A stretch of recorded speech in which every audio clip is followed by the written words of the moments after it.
Here's the principle I want you to notice. What a woman says will make her happy or feel more connected to you isn't necessarily what she can't help but be naturally attracted to. You want to be activating the things that she can't help but be attracted to. When we're in a relationship and it feels like our wife is pulled back and she feels cold towards us, she's not being sweet or intimate or affectionate. When it feels like everything we try to do just blows up in our face, there's a mistake a lot of us men make. We start to notice the things that we think will fix it.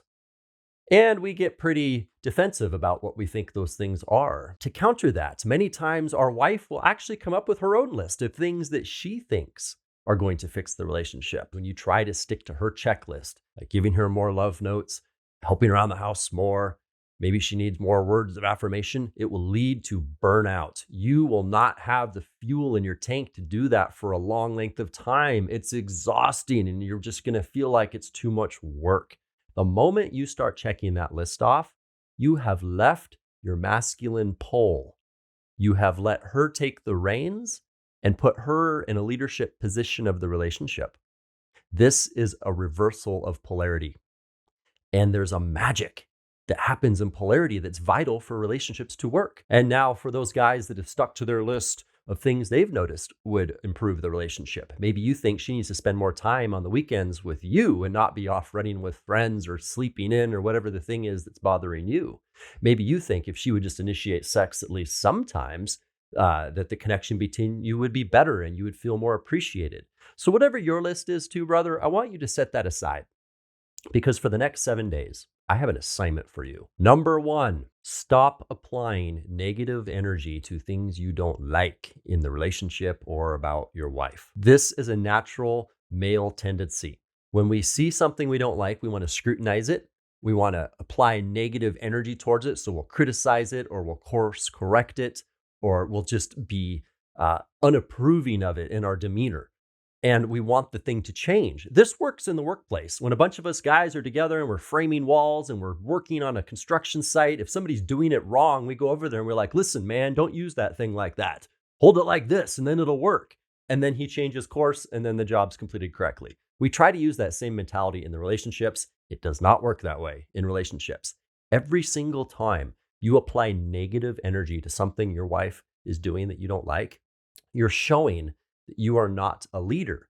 You're showing that her behaviors can affect your moods, which makes her the boss. That is not a position that she is going to be able to tap into those desires she can't help but desire. For women, many times when they're put in that boss elevation, at first they do like it. It feels powerful. But in the end, it's like leaving a little girl outside with the grizzly bears all by herself to fend for herself, and it never produces the sweet, affectionate, natural, feminine, flowing part of her that we crave. We need to stay in control of our own emotions, our own reactions, our own responses as our own leader, and not give that power away by applying negative pressure to things we don't like. Number 2, celebrate your wife. A woman in her deepest of desires simply wants to be seen and still loved and celebrated for what that is. Imagine going up to somebody and just slapping dog poop on their face and saying, "Be my best friend."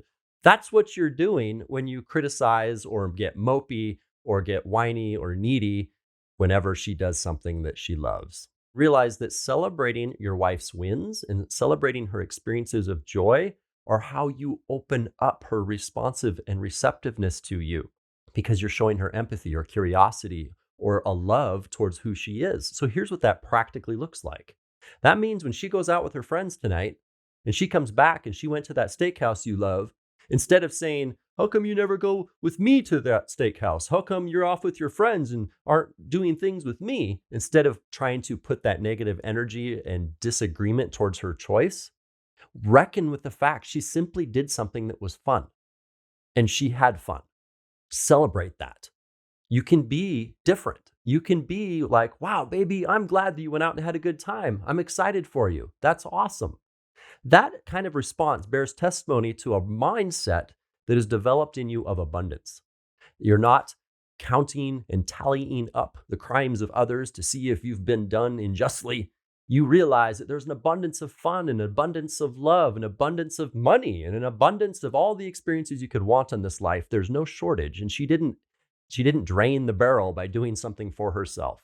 When you can celebrate her wins and the things she enjoys, she will be more inclined to want to do those kinds of things with you because you're not a party pooper.